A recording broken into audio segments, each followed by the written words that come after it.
കാലഘട്ടത്തിലുള്ള പിള്ളേരെ, പ്രത്യേകിച്ച് ജെൻസി എന്ന് പറയപ്പെടുന്ന പിള്ളേരെ പരിപാലിക്കാൻ ഭയങ്കര കഷ്ടപ്പാടാന്ന് പറയുന്നത് കേൾക്കുന്നുണ്ട്. അതിനെക്കുറിച്ച് നിങ്ങളുടെ അഭിപ്രായം എന്താ?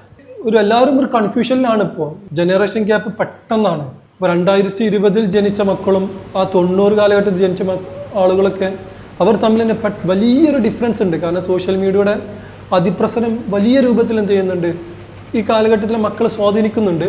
അതുപോലെ മാതാപിതാക്കളെയും സ്വാധീനിക്കുന്നുണ്ട്. പക്ഷേ ഇവിടെ ഏറ്റവും പ്രധാനമായിട്ട് വേണ്ടത് എന്താ, നമ്മൾ അവരെ കൃത്യമായി നിരീക്ഷിക്കുക എന്നുള്ളത്. അതിന് പ്രത്യേക സ്കില്ലുണ്ടായാൽ ഏത് മക്കളെയും നമുക്ക് പരിപാലിക്കാൻ പറ്റും. നിരീക്ഷിക്കുക എന്ന് പറഞ്ഞാൽ അവരെ ബാഗ് എടുത്ത് അവരുടെ പുസ്തകം എടുത്ത് എല്ലാം ചെക്ക് ചെയ്ത് ഇങ്ങനെ ആ രൂപത്തിലല്ല.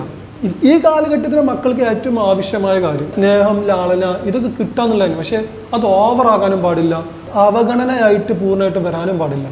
നമ്മളുമായി വല്ലാതെ ഇണങ്ങുന്നില്ല, അല്ലെങ്കിൽ നമ്മൾ പറയുന്നത് മനസ്സിലാക്കുന്നില്ല, ഇങ്ങനത്തെ വിഷയങ്ങൾ വരുന്നുണ്ടെങ്കിൽ അവിടെ എന്തുകൊണ്ട് എന്ന് ചിന്തിച്ചിട്ട് അതിന് കൃത്യമായൊരു സൊല്യൂഷൻ നമ്മുടെ ഭാഗത്തു നിന്ന് കണ്ടെത്താന്നുള്ള നിരീക്ഷിക്കുമ്പോൾ മനസ്സിലാവും. ഒരു ഉദാഹരണം പറയുകയാണെങ്കിൽ, നമ്മുടെ മാതാപിതാക്കളിന് പ്രത്യേക പരിഗണന കിട്ടും അല്ലെങ്കിൽ ആളിനെ കിട്ടുമെന്ന് കരുതുന്ന ചില മക്കൾക്ക് അത് കിട്ടാതെ വരുമ്പോൾ അതിൻ്റെ റിയാക്ഷൻ അവർ പല രൂപത്തിൽ കാണിക്കാറുണ്ട്. ഇപ്പോൾ ചെറിയ കുട്ടികൾ കണ്ടിട്ടില്ല, ഉപ്പാൻ്റെ അടുക്കൽ നിന്ന് അല്ലെങ്കിൽ ഉമ്മയുടെ അടുക്കൽ നിന്ന് എന്തെങ്കിലും പ്രത്യേക വിഷയത്തിൽ തന്നോട് ഇഷ്ടം കാണിക്കും അല്ലെങ്കിൽ തന്നെ പരിഗണിക്കുന്നത് കരുതി അത് കിട്ടാതെ ആകുമ്പോൾ കുട്ടികൾ വാശി പിടിച്ച് കരയുന്നത്, അതുപോലെ എന്തെങ്കിലും സാധനങ്ങൾ കിട്ടാതെ എന്നാൽ വാശി പിടിച്ച് കരയാം, ഇങ്ങനത്തെ കുറേ വിഷയങ്ങളുണ്ടല്ലോ. ആ ഒരു പ്രകൃതം റെഡിക്ക് കാണിക്കുന്നത് എന്ത് വിഷയത്തിനാണ്?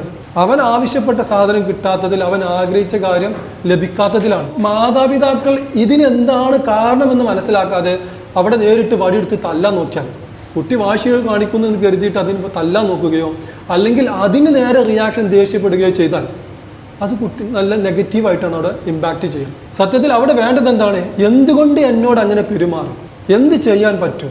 ആ ഒരു ചോദ്യം മനസ്സിൽ കൊണ്ടുവന്ന് അത് എന്താണെന്നുള്ളത് കൃത്യമായി നമ്മൾ ചിന്തിച്ച് ഒരു നിരീക്ഷണ ബോധത്തിലൂടെ കാര്യങ്ങൾ കൈകാര്യം ചെയ്യുകയാണെങ്കിൽ നമ്മുടെ ഏത് കാറ്റഗറിയുള്ള മക്കളെയും നമുക്ക് പരിപാലിക്കാൻ കഴിയും. ഇങ്ങനെ പറയാൻ തന്നെ കാരണം, ചില സ്ഥലത്ത് ക്ലാസ് എടുക്കാറുണ്ട്, അവിടെ കുട്ടികൾ ഫോൺ യൂസ് ചെയ്യില്ല, ഇങ്ങനെ എല്ലാത്തിനും നിയന്ത്രണമുള്ളതാണ്.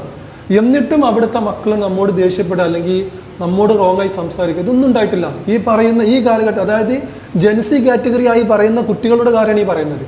എൻ്റെ ക്ലാസ്സിൽ തന്നെ ഒരു കുട്ടി, ഞാൻ ക്ലാസ് എടുക്കുന്ന ഏത് സമയത്തും അവനെന്ത് ചെയ്യും, മുമ്പിലുള്ള കസേര ഇങ്ങനെ ഇളക്കും, അല്ലെങ്കിൽ കൂട്ടുകാരൻ്റെ പേന എടുത്ത് അപ്പുറത്തേക്ക് എറിയാം, അതല്ലെങ്കിൽ ഇപ്പോൾ ഒരു പേപ്പർ ചുരുട്ടിയിട്ട് മുന്നിലേക്ക് എറിയാം, അതല്ലെങ്കിൽ ഇങ്ങനെ എന്തെങ്കിലുമൊക്കെ ആയിട്ട് അവന് ക്ലാസ് എടുക്കുന്ന സമയത്ത് ഇങ്ങനെ ചെയ്തുകൊണ്ടിരിക്കും. അവന് ഒരിക്കൽ അടുത്തേക്ക് വിളിച്ച് കാര്യങ്ങൾ ചോദിച്ചപ്പോഴാണ് മനസ്സിലാവുന്നത്, അവൻ്റെ ഉമ്മ ആദ്യം കല്യാണം കഴിച്ച് പിരിഞ്ഞതാണ്, അതേപോലെ അവൻ്റെ ഉപ്പ രണ്ടാനുപ്പയാണ്, അതായത് രണ്ടാനച്ഛനാണ്. ഇവനാണെങ്കിൽ ഈ ഉമ്മയുടെ മകനുമാണ്. എൻ്റെ ഉപ്പ എന്നുള്ള രൂപത്തിലാണ് അവൻ സമീപിക്കുന്നത്. പക്ഷെ ഉപ്പാക്ക് അവനിൽ വലിയ താല്പര്യമില്ല എന്നുള്ള രൂപത്തിലാണ് കാര്യങ്ങൾ മനസ്സിലായത്. പിന്നെ അവൻ്റെ കുടുംബക്കാരുമായി സംസാരിച്ചപ്പോഴാണ് ഇതിൻ്റെ പ്രശ്നങ്ങൾ മനസ്സിലാവുന്നത്. അവിടെ എന്താണ് കിട്ടാത്തത്? ഒരു ഉപ്പയുടെ ഭാഗത്തുനിന്ന് കൃത്യമായി ആ ഒരു സ്നേഹം, ലാളന് പരിഗണന കിട്ടാത്തതാണ്. മക്കളെ പ്രശ്നങ്ങൾ എന്താണെന്ന് മനസ്സിലാക്കാൻ നമ്മൾ അത് സ്വയം ചിന്തിച്ച് വൈ എന്ന ചോദ്യം, എന്തുകൊണ്ട് എന്നുള്ള ചോദ്യത്തിന് ഒരു സൊല്യൂഷൻ കണ്ടെത്തുക എന്നുള്ളതാണ്. അങ്ങനെയാണെങ്കിൽ നമുക്ക് ഏത് കാലഘട്ടത്തിലുള്ള മക്കളെയും പരിപാലിക്കാൻ പറ്റും.